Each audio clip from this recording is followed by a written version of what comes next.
Hey everybody, Gatsby here. I wanted to show you guys a couple of changes that I've made to cursing that I was proud of, and a couple of problems I'm still running into. So some of you are already familiar that this is sort of a first-person platformer that has some wall running mechanics to it.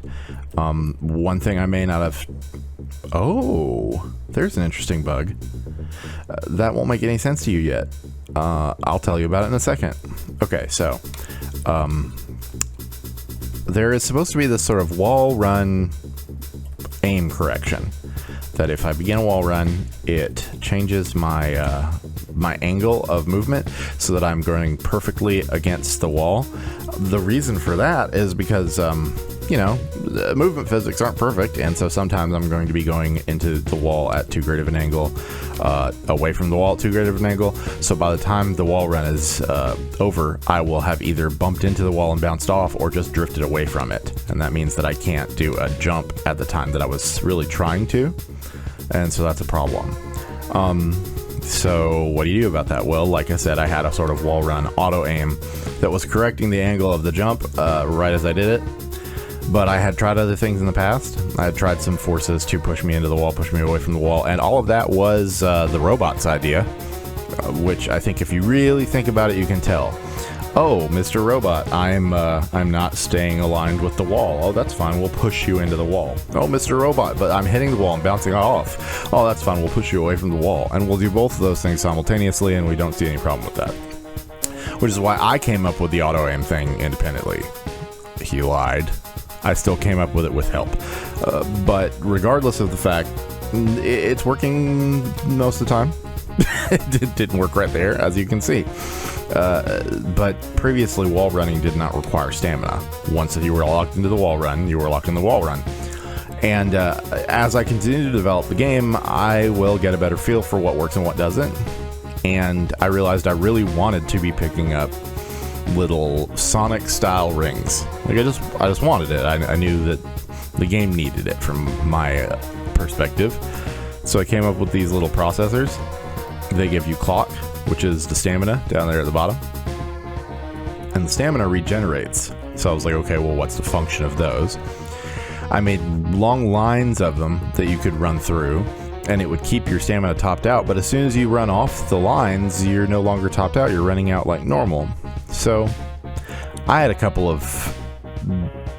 I know you saw the seam in the skybox. Just pretend you didn't. I had a couple of like sort of like existential questions of like, well, what the fuck is the point of it then if all it's going to do is be a line to tell you which way to go? I don't agree with that. It's your job as the player to figure out the through lines. Using power-ups to draw lines as hints is great. Doing it in like tutorial levels is great, but I didn't want to do it the whole time.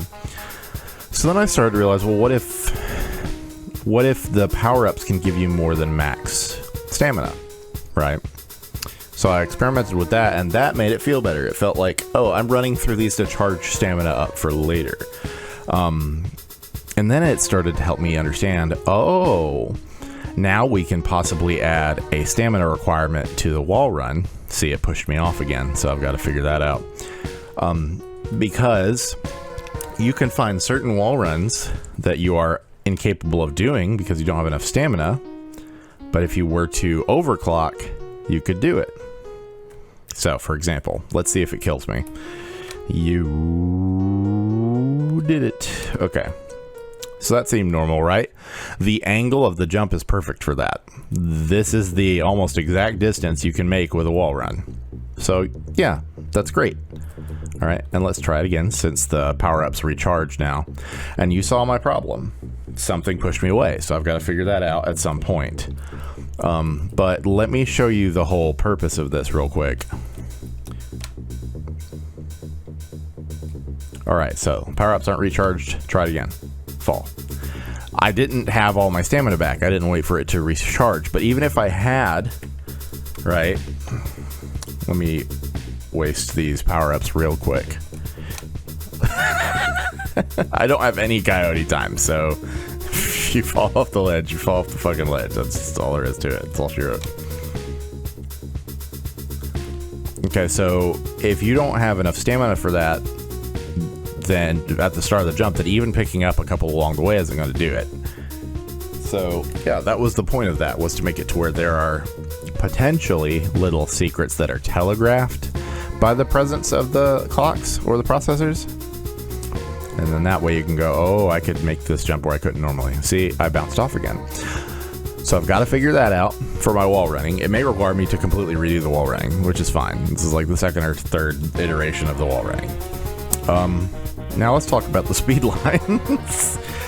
I didn't want typical speed lines, which is whenever you've got like anime style. That's another bug. So that, yeah, look at that. It's only doing them this way and not doing them this way. Okay. All right.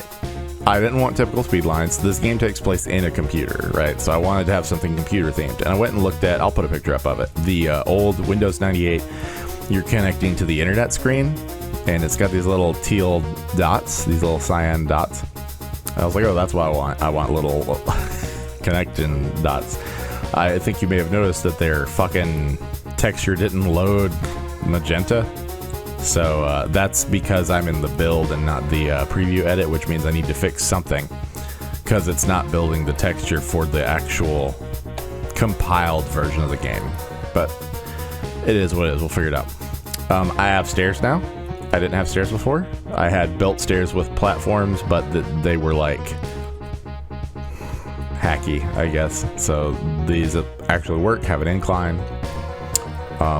I am thinking about making this sort of tutorial level type thing. So basically, like, if you run into this, the problem right now is that you're low enough that the prompt doesn't appear and you get kind of like stuck. But if I lower it, sometimes the prompt still doesn't appear.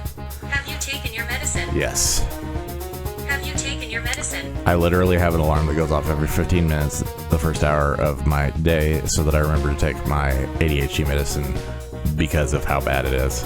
So if you think that I talk about it too much, imagine living it.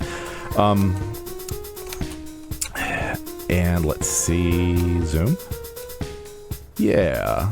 So the back of the giant Game Boy, it's longer. So this would probably require you to do a couple of little wall jumps, which I have demonstrated in other private videos before, that these little wall jumps can sometimes get you a little bit more distance before you fall all the way through. And they don't cost stamina, at least not as of right now. I don't know how much sense that makes, but, you know, physics in a game like this, or sorry, not physics, but rather like limitations, the cost of things, it isn't necessarily going to be based on reality. Like, it's going to be based on what feels good. All right, I thought of something else I wanted to tell you about this. So a big reason I'm considering making it harder to wall jump a lot in sequence is thanks to my friend Chase, who tested my game. One of the first things that he did was he performed a wall jump in an area that I did not expect, and he thought that was exactly where he was being telegraphed to do it. So, you know, learning a lot as I go along. But then also, instead of trying to get to the point of the level that I asked him to get to, he instead tried to escape the level, which is still very valuable information to me, even if he's a little contrarian fuck. It still helps. So I watched, and he sent me a screenshot of him getting on top of the building, and then, you know, later he sent a screenshot of getting on top of the entire retaining wall that traps the player in the starting area. So I was like, how'd you do it?